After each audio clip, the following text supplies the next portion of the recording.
Bonsoir et bienvenue au club des explorateurs de l'imaginaire ludique. On dit souvent que depuis l'invention du jeu de rôle, 3 thèmes en particulier ont immédiatement enflammé l'imagination des rôlistes. Le premier de ces thèmes était la fantasy, évidemment, avec Donjons et Dragons, puis vers les super-héros avec Villains and Vigilantes. Le troisième thème, quant à lui, était le space opéra, d'abord avec Metamorphosis Alpha, mais surtout avec Traveller.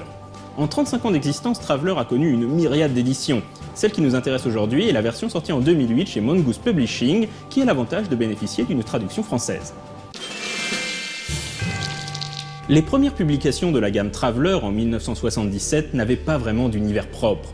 Il s'agissait surtout d'un ensemble de règles permettant de mettre en scène n'importe quel type d'aventure spatiale. Mark Miller, l'un des créateurs du jeu, raconte d'ailleurs que sa motivation principale était de pouvoir jouer à Donjons et Dragons dans l'espace. Toutefois, avec le temps, un univers propre à Traveller a commencé à se dessiner. Il s'agit du troisième impérium de l'humanité.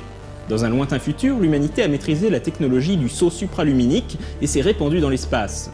L'Imperium est une sorte de confédération corporatiste au système de fonctionnement quasi féodal.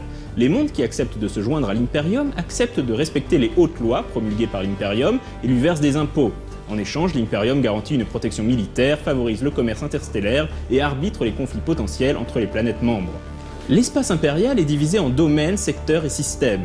Les domaines sont au nombre de 6, Sol, Antares, Île-Éliche, Silea, Vlande et la porte d'entrée, chacun étant dirigé par un archiduc. L'autorité de l'Imperium est contestée par la Confédération Solomani, des humains suprémacistes et xénophobes, et le consulat Zodani qui rassemble des humains dont les pouvoirs psychiques suscitent la crainte dans le reste de la galaxie. Les humains sont la race dominante dans l'univers de Traveller, mais cela n'empêche pas l'existence d'autres races. Parmi les races majeures qui peuplent le cosmos, notons les Aslan, des félins humanoïdes semblables aux Xinti des ouvrages de Larry Niven ou aux Kilrati de Wing Commander, les Droïnes, des reptiles ailés télépathes, les Hivers, des sortes d'étoiles de mer, les Cacris, des centaures végétariens ayant une dent contre les formes de vie carnivores, et les Varghers, des canidés bipèdes. Dans Traveller, les joueurs vont incarner des aventuriers du cosmos. Marchands, mercenaires, érudits, contrebandiers ou vagabonds, humains ou non, ces personnages ont un point en commun, ce sont des voyageurs de l'espace. L'une des particularités de Traveller vient de son système de création de personnages. En effet, le jeu part du principe que le personnage a forcément déjà un peu roulé sa bosse. Les compétences possédées par le personnage vont dépendre des différentes carrières qu'il aura suivies au cours des périodes de sa vie. Chacune de ces périodes dure 4 ans, et un personnage de Traveller débutant pourra en avoir déjà cumulé jusqu'à 6. Les personnages auront donc au minimum entre 30 et 40 ans, tout en sachant que passé 34 ans, le personnage commence à souffrir des effets du vieillissement qui affectent ses capacités. Petite note amusante, pour chaque carrière, le joueur lancera les dés pour savoir s'il a survécu. Dans les vieilles éditions de Traveller, un personnage pouvait donc mourir avant même le début du jeu, ce qui était quand même un peu spécial.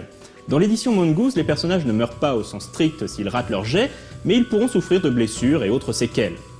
Le système de création repose sur des jets de dés, tout est donc très aléatoire. Cependant, le jeu propose également un système alternatif basé sur des points à répartir. Les personnages de Traveller sont définis par 6 caractéristiques: force, dextérité, endurance, intelligence, éducation et statut social. Le système de base repose sur des jets de 2 dés à 6 faces. Le résultat des dés doit être supérieur ou égal à un seuil de réussite fixé par le meneur de jeu, en général 8, sachant que selon la situation, des modificateurs vont s'appliquer pour rendre la tâche plus aisée ou au contraire plus difficile. L'une des particularités les plus emblématiques de Traveller est la création de vaisseaux spatials. Véritable jeu dans le jeu, cette étape demande à l'ingénieur en aérospatial en herbe de trouver le juste équilibre entre les différents composants de son vaisseau. Ces règles de création sont tellement complètes que la plupart des jeux vidéo de science-fiction, à commencer par le mythique Elite, s'en sont inspirés de près ou de loin. Traveller fait partie des monstres sacrés du jeu de rôle de science-fiction. Bien que les règles soient ancrées dans leur époque et sembleront sans doute un peu surannées aux rôlistes habitués à des jeux plus modernes, le jeu a été régulièrement rafraîchi et garde une richesse inégalée en matière d'aventure galactique. L'univers du troisième Imperium est dans la lignée des classiques de l'âge d'or de la SF, comme les écrits de Larry Niven ou d'Isaac Asimov. Certains seront peut-être surpris de constater l'absence de certains concepts plus modernes, comme par exemple les intelligences artificielles. Quoi qu'il en soit, les règles restent suffisamment flexibles pour être adaptées à toutes sortes d'univers de space opéra. Le seul défaut de Traveller, si on peut appeler ça un défaut, est son côté un peu aride de prime abord. Il s'agit d'un jeu de hard SF assumé comme tel, et son côté simulationniste risque de faire un peu peur à certains. Ce n'est pas pour rien que depuis les années 80, on trouve des programmes informatiques développés par les fans pour calculer le déroulement des batailles spatiales, ou de véritables jeux de plateau dédiés aux batailles spatiales justement.